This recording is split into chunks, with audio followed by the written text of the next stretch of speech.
जय लक्ष्मी नारायण, जय श्री राम। भक्तों, हर वर्ष जब कार्तिक मास की वह अमावस्या आती है तो सारा जगत दीपों से जगमगा उठता है। गलियां, मंदिर, आंगन सब रोशनी में नहाए दिखाई देते हैं। हर घर से एक ही ध्वनि उठती है, जय माँ लक्ष्मी। लेकिन क्या आपने कभी सोचा है, हम ये दीप क्यों जलाते हैं? क्या ये केवल अंधकार मिटाने के लिए है, या इस उजियारे के पीछे कोई ऐसा रहस्य छिपा है जो हजारों वर्षों से भक्ति और श्रद्धा का केंद्र बना हुआ है? कहा जाता है यह वह रात है जब धरती और आकाश के बीच कोई दूरी नहीं रहती। यह वह रात है जब संभ्या देवी लक्ष्मी पृथ्वी पर उतरती है और अपने चरणों से उस घर को धन्य करती है जहां प्रेम, पवित्रता और श्रद्धा होती है।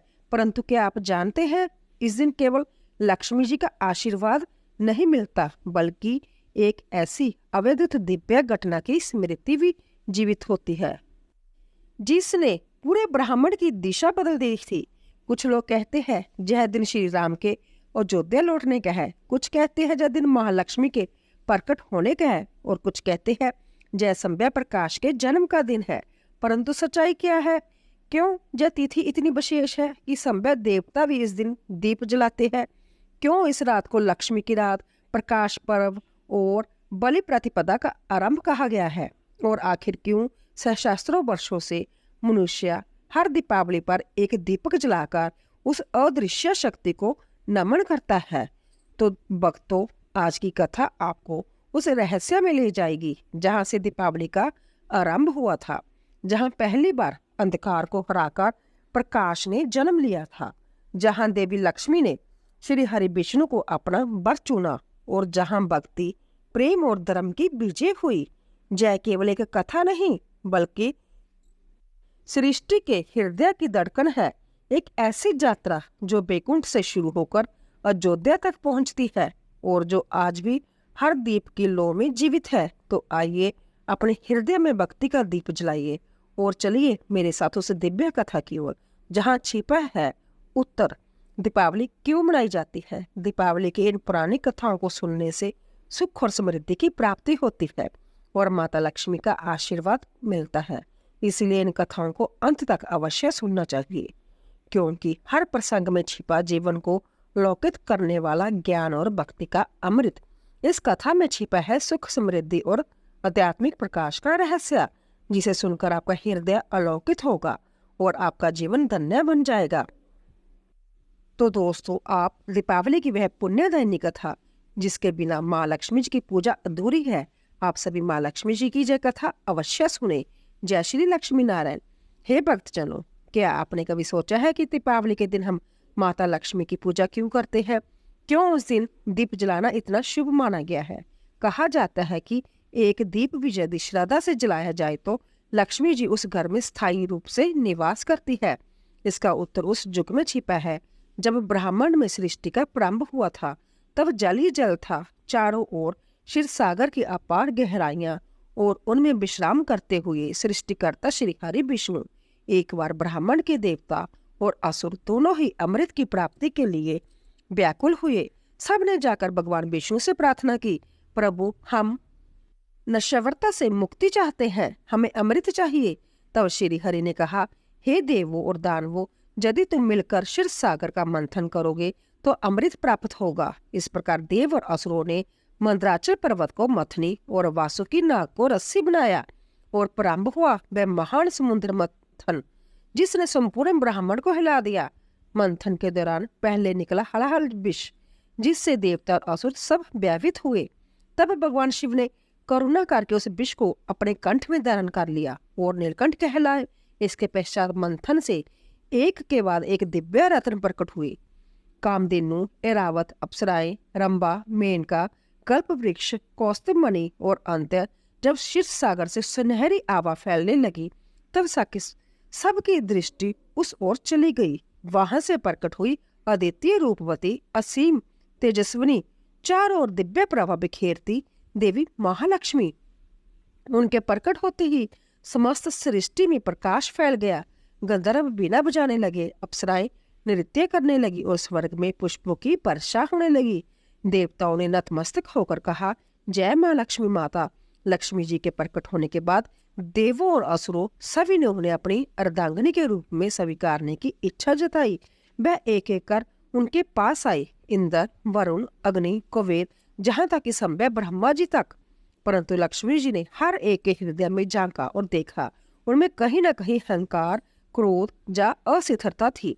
वह मुस्कुराई और बोली, मैं केवल उसी के साथ निवास करूंगी जो पूर्णतया शांत, स्थिर और निष्प्रिय हो, जो सत्य, प्रेम और धर्म का अवतार हो। तभी उनकी दृष्टि क्षीर सागर के मध्य गई, जहाँ शेष नाग पर श्री हरि विष्णु विराजमान थे। शायंबरन, चार भुजाएं, कमल नयन, सौम्य मुखमंडल और कर कमलों में शंख, चक्र, गदा, पद्म। उनका मुखमंडल ऐसा शांत था कि उस पर ब्रह्मांड की हर लहर ठहर जाए। लक्ष्मी जी का हृदय उसी क्षण उस दिव्यता में विलीन हो गया। उन्होंने मन ही मन प्रणाम किया, प्रभु आप ही मेरी जोग्या हो। तभी विष्णु जी ने नेत्र खोले, मुस्कुराए और कहा, लक्ष्मी, तुम्हारा प्रकट केवल इस ब्राह्मण की शोभा बढ़ाने के लिए नहीं, बल्कि मुझे पूर्ण बनाने के लिए हुआ है। मैं बिना तुम्हारे अधूरा हूँ। फिर ब्रह्मा जी ने संभ्य दिव्य विवाह संपन्न करवाया। देवगणों ने पुष्प वृष्टि की, अप्सराएं नृत्य करने लगी, गंधर्व गान करने लगे। समुद्र ने संभ्य कन्यादान किया, क्योंकि लक्ष्मी जी समुद्र की कन्या थी। तब लक्ष्मी जी ने श्री हरि विष्णु के गले में स्वर्णमाला डाली और कहा, हे नाथ, अब से जहाँ आप होंगे वहां मैं भी रहूंगी। जहाँ धर्म, सत्य और दया का निवास होगा वहीं मैं निवास करूंगी। किंतु जहाँ असत्य, आलस्य या अपवित्रता होगी वहां मैं पल भर भी नहीं रुकूंगी। श्री हरि ने कहा, हे लक्ष्मी, मैं सृष्टि के पालन का दायित्व निभाऊंगा और तुम सभी जीवों को संपन्नता, सौभाग्य और आनंद प्रदान करोगी। यह दिव्य विवाह कार्तिक मास की अमावस्या के दिन ही संपन्न हुआ था। उसी दिन से यह तिथि ब्राह्मण में लक्ष्मी प्रकट उत्सव के रूप में मनाई जाती है। कहा जाता है कि उसी क्षण जब लक्ष्मी जी ने विष्णु जी का हाथ थामा, तब समस्त दिशाओं में प्रकाश फैल गया, अंधकार अपने आप हट गया। देवता बोले, आज से यह दिन प्रकाश का पर्व कहलाएगा। लक्ष्मी जी ने वरदान दिया, जो भी इस दिन घर को स्वच्छ रखेगा, दीप प्रज्वलित करेगा और सच्चे मन से मेरा स्मरण करेगा, उसके घर में मैं संभ्या प्रवेश करूंगी। इस प्रकार कार्तिक अमावस्या की जय रात्रि लक्ष्मी पूजन की पवित्र रात्रि बन गई। जय मां लक्ष्मी, जय श्री हरि विष्णु। तो भक्तों, अब आप सुनेंगे दीपावली की पुरानी कथा, श्री राम का अयोध्या आगमन और लक्ष्मी पूजन की परंपरा। समय बीता और त्रेता युग आया। भगवान विष्णु ने श्री राम के रूप में अवतार लिया। जब राक्षस राज रावण का वध कर धर्म की स्थापना की, तब 14 वर्षों के वनवास के पश्चात वह माता सीता और भाई लक्ष्मण के साथ अयोध्या लौटे। उस दिन भी तिथि थी कार्तिक मास की अमावस्या। अयोध्यावासी हर्ष उल्लास में डूब गए। लोगों ने कहा, हमारे प्रभु लौट आए हैं। अब अंधकार मिट गया। सबने अपने घरों को साफ किया, गलियों में रंगोली बनाई और दीप जलाए। उस रात्रि अयोध्या में ऐसा प्रकाश हुआ मानो संभ्य स्वर्ग उत्तर आया हो। उसी दिन से दीपावली का आरंभ हुआ। अंधकार पर प्रकाश की, असत्य पर सत्य की और दुख पर सुख की विजय का प्रतीक। माता सीता संभ्य लक्ष्मी का अवतार थी और श्री राम विष्णु का। जब सीता जी ने रामचरण में प्रवेश किया, तब ऐसा कहा गया कि लक्ष्मी जी पुण्य श्री हरि के संग लौट आई। तभी से यह दिन वैकुंठीय शक्ति का दिन माना गया है। अयोध्या वासियों ने केवल दीप नहीं जलाए, बल्कि अपने हृदयों में प्रकाश प्रज्वलित किया। उस रात्रि से आज तक यह परंपरा चली आ रही है कि कार्तिक अमावस्या की रात हर घर में दीप जलाया जाए, जिससे लक्ष्मी जी का स्वागत हो। दोस्तों, एक अन्य कथा के अनुसार उसी तिथि को भगवान विष्णु ने असुर राज बलि को पाताल लोक में स्थान दिया और कहा, तुम प्रत्येक वर्ष इस दिन पृथ्वी पर आओगे और मैं तुम्हारे साथ रहूंगा। तब से इस दिन दीपदान करने की परंपरा भी चली। इसीलिए इसे बलि प्रतिपदा और जम दीपदान कहा जाता है। कहा गया है, जो व्यक्ति इस रात दक्षिण दिशा में दीप जलाता है, उसे अकाल मृत्यु का डर नहीं रहता। एक अन्य प्रचलित कथा ये भी है कि इस दिन देवी लक्ष्मी पृथ्वी पर भ्रमण करती है। वह हर घर के द्वार पर आती है और देखती है कि वहाँ स्वच्छता, प्रकाश और भक्ति है। जो घर उज्जवल, स्वच्छ और श्रद्धा से भरा होता है, उसमें वह प्रवेश करती है और वहाँ स्थायी निवास करती है। जो घर गंदा, आलस्यपूर्ण या कलहपूर्ण होता है, वहां वह लौट जाती है। इसीलिए इस दिन घर को सजाना, दीपक जलाना, भजन कीर्तन करना और लक्ष्मी जी का ध्यान करना अत्यंत आवश्यक माना गया है। दिवाली की रात न केवल भौतिक दीपों का पर्व होता है, बल्कि यह आंतरिक जागरण का भी प्रतीक है। जय हमें स्मरण कराती है कि जैसे दीपक अंधकार मिटाता है, वैसे ही ज्ञान और भक्ति जीवन के अज्ञान और दुख को मिटाते हैं। इसीलिए इस दिन कहा गया है कि हे प्रभु, हमें अंधकार से प्रकाश की ओर ले चलो। भक्तों, यही कारण है कि दिवाली के दिन लक्ष्मी जी की पूजा की जाती है। यह केवल धन प्राप्ति का पर्व नहीं, बल्कि आत्मिक समृद्धि का पर्व है। इस दिन दीप प्रज्वलित के साथ हमें अपने मन में भी एक दीप जलाना चाहिए, विश्वास का, प्रेम का और धर्म का, क्योंकि जब हृदय में श्रद्धा का दीप जलता है, तभी सच्ची लक्ष्मी, आनंद, शांति और संतोष हमारे भीतर प्रकट होती है। इस प्रकार कार्तिक अमावस्या की जय रात्रि लक्ष्मी जी को प्रकट है। श्री हरि विष्णु का विवाह, श्री राम के अयोध्या आगमन और प्रकाश की विजय की साक्षी है। अंत्य है भक्तों, जब भी दिवाली आए तो केवल अपने घर में ही नहीं, अपने हृदय में भी दीप जलाना, क्योंकि वही असली लक्ष्मी का निवास होता है। जय श्री लक्ष्मी नारायण, जय श्री लक्ष्मी। भक्तों, अब हम सुनेंगे दिवाली पर माता महालक्ष्मी की पौराणिक कथा। हर वर्ष जब कार्तिक अमावस्या की शुभ रात्रि आती है तो संपूर्ण संसार दीपों से आलोकित हो उठता है। इस दिन केवल अंधकार मिटाने के लिए नहीं, बल्कि माँ लक्ष्मी का स्वागत करने के लिए दीप जलाए जाते हैं।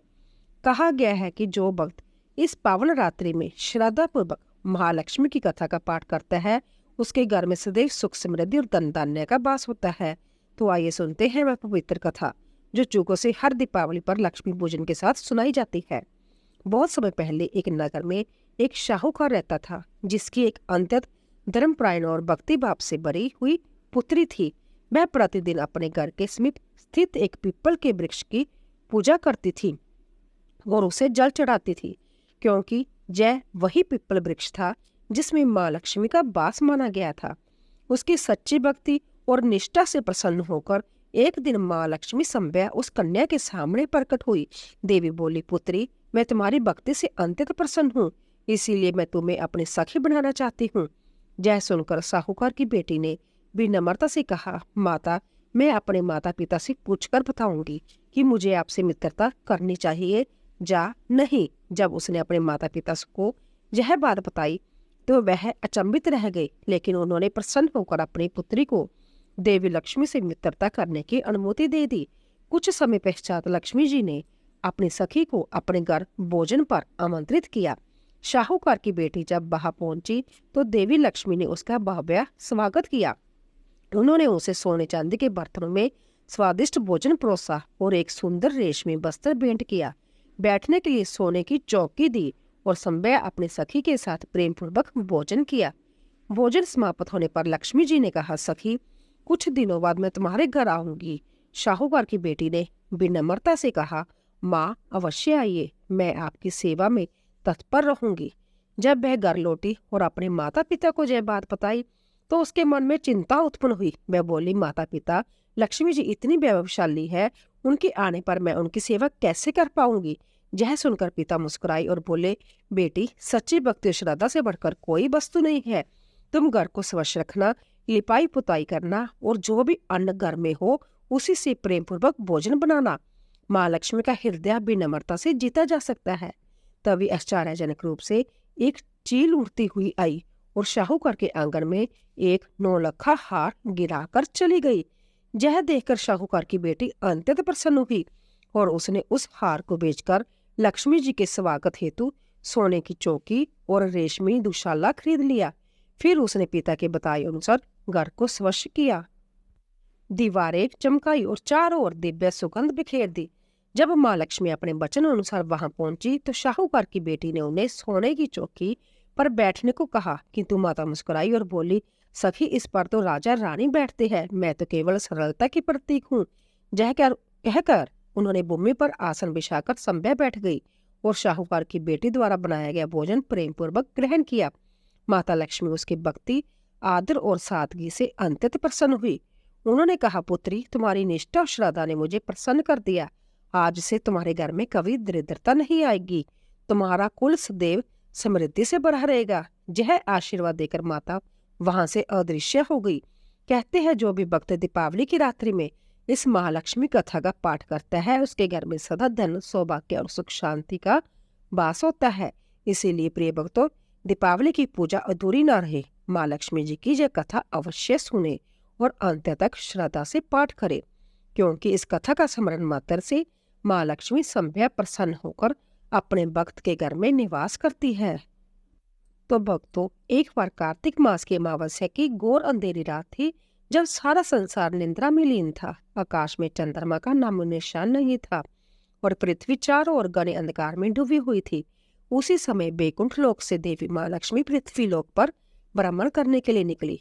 उनके चरण जहां तहां पड़े वहां हल्की सी आवा फैल जाती, परंतु चारों ओर इतना घना अंधकार था कि वे दिशाओं का भेद ही भूल गई। देवी ने सोचा, अब इस रात्रि में मृत्यु लोक में ही विश्राम कर लूं, प्रातःकाल होते ही पुण्य बैकुंठ लौट जाऊंगी। किंतु जब उन्होंने पृथ्वी पर दृष्टि डाली तो पाया कि हर घर के द्वार बंद है, दीप नहीं जले हैं, सब लोग गहरी नींद में सो रहे हैं और चारों ओर केवल अंधकार ही अंधकार है। तभी देवी की दृष्टि एक छोटे सी झोंपड़े पर पड़ी, जहां एक टिमटिमाता हुआ दीपक जल रहा था। उस दीपक की लौ में एक अद्भुत शांति थी, जैसे अंधकार के साम्राज्य में एकमात्र जीवन की किरण। देवी इस ज्योति की ओर बढ़ी। वहां उन्होंने देखा कि एक वृद्ध महिला चरखा काट रही थी। उसका चेहरा साधारण था, पर उसकी आंखों में आत्मविश्वास और श्रद्धा की चमक थी। देवी ने विनम्र स्वर से कहा, माता, मैं रात भर के लिए तुम्हारे जहां विश्राम करना चाहती हूँ। वृद्धा ने मुस्कुराकर कहा, देवी, यह तो मेरा सौभाग्य है, आइए विश्राम कीजिए। उसने अपने छोटे से झोंपड़े में देवी के लिए बिस्तर लगाया और फिर संभव अपने कार्य में लग गई। चरखा चलता रहा, रात बीतती रही और आखिरकार वृद्धा को नींद आ गई। जब प्रातःकाल हुआ और वह जागी तो उसकी आंखों विस्मय से फैल गई। जहां कल उसका मिट्टी का झोंपड़ा था, वहां अब एक भव्य महल खड़ा था। चारों ओर स्वर्ण, रत्न और धन धान्य बिखरे पड़े थे। वृद्धा समझ गई कि जो रात्रि में अतिथि आई थी वह कोई साधारण स्त्री नहीं थी, संभव महालक्ष्मी थी, जो उसके श्रम, सेवा और सादगी से प्रसन्न होकर उसे वरदान दे गई। तभी से यह परंपरा प्रारंभ हुई कि कार्तिक अमावस्या की रात को दीप जलाया जाए, ताकि यदि देवी लक्ष्मी भ्रमण पर हो तो उन्हें मार्ग मिल जाए और वह घर में प्रवेश कर सके। तभी लोग अपने घरों के द्वार खोलकर दीपक जलाकर लक्ष्मी के स्वागत की प्रतीक्षा करने लगे। किंतु इस कथा में छिपा संदेश कहीं अधिक गहरा है। यह केवल दीप जलाने का पर्व नहीं, कर्म की साधना का उत्सव है। देवी लक्ष्मी उसी के घर ठहरती है जहाँ परिश्रम, पवित्रता और दूसरों के लिए प्रकाश फैलाने की भावना होती है। वह वृद्धा की भांति जो संभव अंधकार में भी कर्म करती रही और जिसकी कुटिया से दीपक का प्रकाश अंधकार को चुनौती देता रहा। लक्ष्मी निवास नहीं करती, वह विश्राम करती है, क्योंकि उनका एक नाम चंचला भी है, जिसका अर्थ है अस्थिरता। वह वहीं ठहरती है जहां परिश्रम और भक्ति का संगम होता है। इसीलिए दीपावली की रात केवल दीप जलाने की नहीं, अपने भीतर की आलस्य और अंधकार को मिटाने की रात है। यही वह शुभ क्षण है जब हम अपने अपने विचार और अपने आचरण से अपने जीवन में प्रकाश का संचार कर सकते हैं। यही कारण है कि इस दिन को प्रकाश पर्व कहा गया है, क्योंकि इस रात को केवल दीपक ही नहीं जलते, बल्कि मानव आत्मा के भीतर भी एक नया दीप प्रज्वलित होता है, जो अज्ञान, आलस्य और अधर्म के अंधकार को मिटाकर सत्य, श्रम और श्रद्धा का उजाला फैलाता है। इसीलिए कहा गया है, लक्ष्मी वहीं टिकती है जहां कर्म और धर्म साथ रहते हैं। जय मां लक्ष्मी।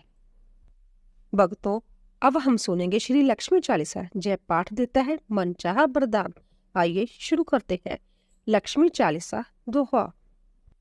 मातु लक्ष्मी करे कृपा करो हृदय में वास, मनोकामना सिद्ध कर परव्यू मेरी आस। सिंधु सूता विष्णु प्रिय नत शिर बारंबार, रिद्धि सिद्धि मंगल प्रदे नत शिर बारंबार। रिद्धि सिद्धि मंगल प्रदे नत शिर बारंबार। जेहि मोर अरदास हाथ जोड़ बेनती करूं, सब विधि करो सुबास। जय जननी जगदम्बिका।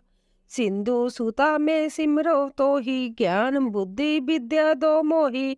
तुम समान नहीं कोई उपकारी, सब विधि पर व्यू आस हमारी। जय जय जगत जननी जगदम्बा, सबके तुम ही हो सबलम्बा। तुम ही हो गट गट के वासी, बिनती जय ही हमारी खासी। जग जननी जय सिंधु कुमारी, दीनन की तुम हो हितकारी। बिनवो नित्य तुम्ही महारानी, कृपा करो जग जननी भवानी। कही विधि स्तुति करो तिहारी, सुध लीजिए अपराध बिसारी। कृपा दृष्टि चितवो मम ओरी, जगत जननी बिनती सन मोरी। ज्ञान बुद्धि जय सुख की दाता, संकट हरो हमारी माता। शिर सिंधु जब विष्णु मथयो, 14 रतन सिंधु में पायो। 14 रतन में तुम सुख राशि, सेवा कियो प्रभु बनिदासी। जब जब जन्म जहाँ प्रभु लिहना, रूप बदलते सेवा किहना। संभ्य विष्णु जब नर तनु दारा, लेन्यु अवधपुरी अवतारा। तब तुम प्रकट जनकपुर माही, सेवा कियो हृदय पुलकाही। अपनायो तो ही अंतर्जामी, विषव विदित त्रिभुवन के स्वामी। तुम सब प्रबल शक्ति नहीं आनी, कह तक महिमा कहो बखानी। मन करम वचन करे सेविकाई, मन इच्छित वांछित फल पाई। तजी छल कपट और चतुराई, पूजे विविध पंक्ति मन लाई। और हाल में कहो बुझाई, जो जय पाठ करे मन लाई। ताको कोई कष्ट न होए, मन इच्छित फल पावे फल सोए। त्राही त्राही जय दुख निवारणी, त्रिविध ताप भव बंधन हारनी। जो जय चालीसा पढ़े और पढ़ावे, इसे ध्यान लगा कर सुने सुनावे। ताको कोई रोग न सतावे, पुत्र आदि धन संपत्ति पावे। पुत्र हीन और संपत्ति हीना, अंधा वधीर कोड़ी अति दीना। विपर भुलाए के पाठ करावे, शंका दिल में कभी न लावे। पाठ करावे दिन 40, ता पर कृपा करे गौरीसा। सुख संपत्ति बहुत सी पावे, कमी नहीं कहूँ की आवे। 12 मास करे जो पूजा, तही समधन्य और नहीं दूजा। प्रतिदिन पाठ करे मन माही, उन सम को ही जग में नाही। बहु विधि क्या मैं करो बड़ाई, ले परीक्षा ध्यान लगाई। करी विश्वास करे बरतने माँ, होए सिद्ध उपजे और प्रेम। जय जय जय लक्ष्मी महारानी, सब में व्यापित जो गुण खानी। तुमरो तेज प्रबल जग माही, तुम सम कोई दयाल कहो नाही। मोहि अनाथ की सुधि अब लीजे, संकट काटे भक्ति मोहि दीजे। भूल चुक करी क्षमा हमारी, दर्शन दीजे दशा निहारी। बिन दर्शन व्याकुल अधिकारी, तुम्ही अक्षर दुख सहते बारी। नहीं मोहि ज्ञान बुद्धि है तन में, सब जानत हो अपने मन में। रूप चतुर्भुज करके दारन, कष्ट मोर अब करियो निवारण। कही प्रकार में करो बड़ाई, ज्ञान बुद्धि मोहि नहीं अधिकारी। रामदास अब कहाई पुकारे, करो दूर तुम विपत्ति हमारी। त्राही त्राही दुख हरनी, हरो बेगी सब त्रास। जयति जयति जय लक्ष्मी, करो शत्रुओं का नाश। रामदास धरे ध्यान नित बिने करत करे जोर। मातु लक्ष्मी दास पर करियो दया की कोर। इति लक्ष्मी चालीसा संपूर्ण। प्रेम से बोलिए जय श्री हरि विष्णु, जय लक्ष्मी माता, जय सियापति रामचंद्र भगवान की जय। ऐसे ही और कथाएं और आध्यात्मिक वीडियो के लिए चैनल को सब्सक्राइब कीजिए, लाइक कीजिए और ज़्यादा से ज़्यादा शेयर कीजिए दोस्तों। और जाने से पहले कमेंट बॉक्स में जय माँ लक्ष्मी अवश्य लिखिए। आप सभी का धन्यवाद।